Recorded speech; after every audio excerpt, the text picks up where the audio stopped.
y se coloca en el interior del cuello del tubo de imagen.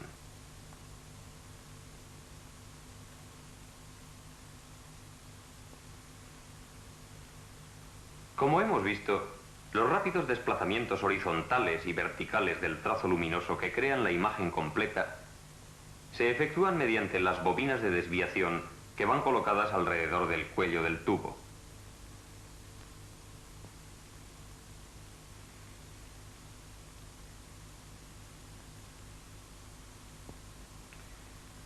La acción de estas bobinas puede explicarse como sigue. Consideremos dos electroimanes, núcleos de hierro devanados con hilo de cobre. Cuando por los devanados circula una corriente continua, se crea un campo magnético.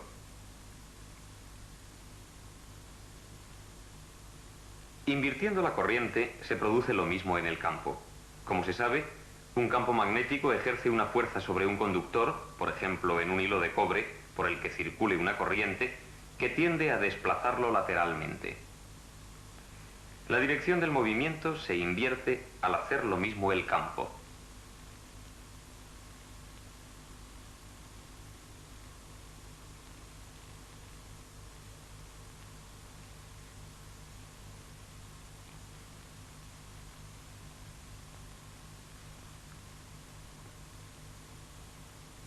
Un haz electrónico se desvía por la acción del campo de igual manera, desplazándose lateralmente, pero con mucha mayor rapidez que el hilo de cobre.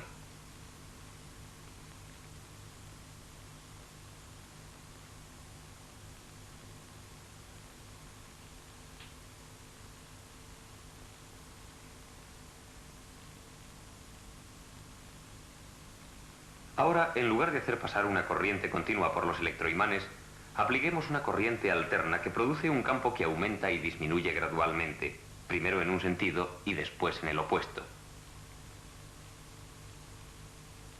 Despacio o deprisa, según se quiera.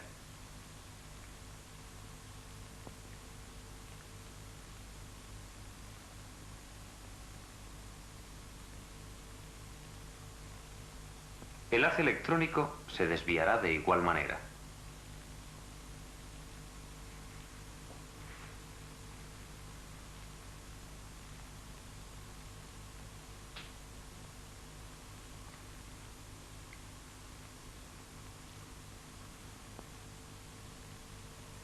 Tal es lo que sucede en el tubo de imagen. Estamos mirando desde la cara interior de la pantalla. Cuando el haz se desplaza en sentido horizontal, se dice que hay desviación horizontal. Si las bobinas se desplazan 90 grados, producirán una desviación vertical.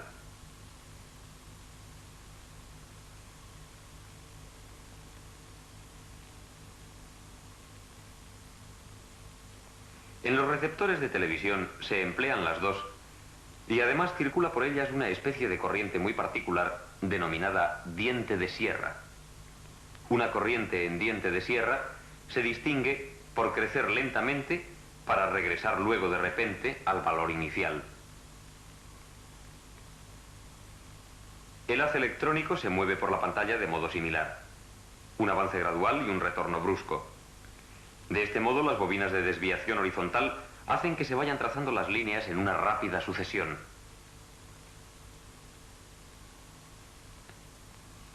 Las de desviación vertical desplazan el haz de arriba a abajo con una velocidad mucho menor.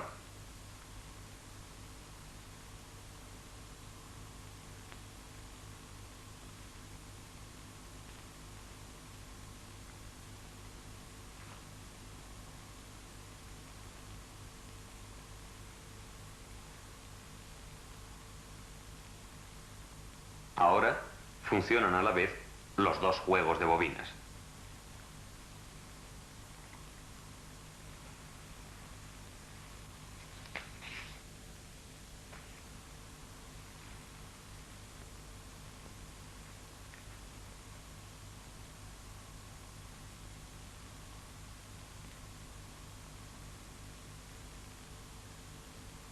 Un sistema de desviación por el estilo de este, con electroimanes separados, funcionará en realidad, pero se obtienen mejores resultados con un núcleo anular.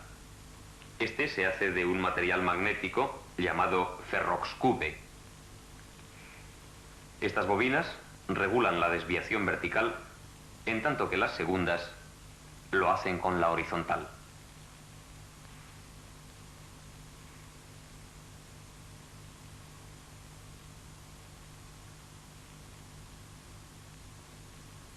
La unidad de desviación completa se devana de este modo para que encaje perfectamente en el cuello del tubo.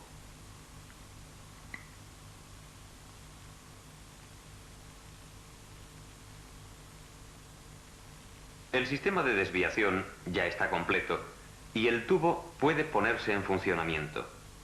Como hemos visto, la cantidad de electrones emitidos por el cañón electrónico está regulada por la tensión aplicada al cilindro de Benelt. Por eso, si se aplican a este cilindro las señales procedentes del transmisor de televisión, el haz electrónico se comportará de acuerdo con ellas. El brillo del trazo luminoso se modificará y en la pantalla aparecerá la imagen de televisión.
El mundo que nos rodea está lleno de vibraciones y ondas, sobre todo de las electromagnéticas, como son el calor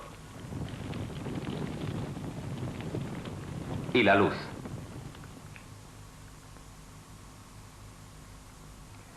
Entre las ondas electromagnéticas se encuentran los haces invisibles de las antenas de radar y las usadas para la transmisión de las imágenes de televisión. Todas estas ondas se difunden de forma inaudible e invisible. Trataremos primero de los principios generales, de los fenómenos ondulatorios y de las vibraciones. Si un péndulo se desplaza fuera del equilibrio, al volver a él adquiere un momento tal que oscila. Cuando un péndulo se mueve una vez por segundo, se dice que su frecuencia es de 1 ciclo por segundo y se mantiene así hasta que finalmente se detiene el movimiento, debido sobre todo a pérdidas por fricción. Si se empuja periódicamente el péndulo, continúa oscilando, pero se mantiene la misma frecuencia fija. Un péndulo más corto se mueve más rápidamente y otro más largo se mueve más despacio.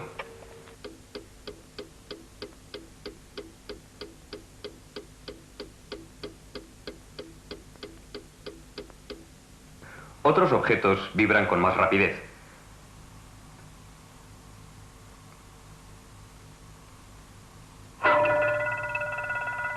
Pero sigue siendo cierto que cuanto más pequeño es el objeto, más alta es su frecuencia de vibración.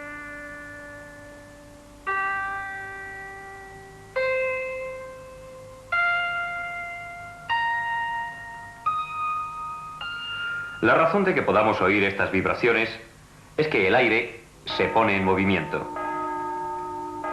Se producen ondas sonoras que se propagan a gran distancia.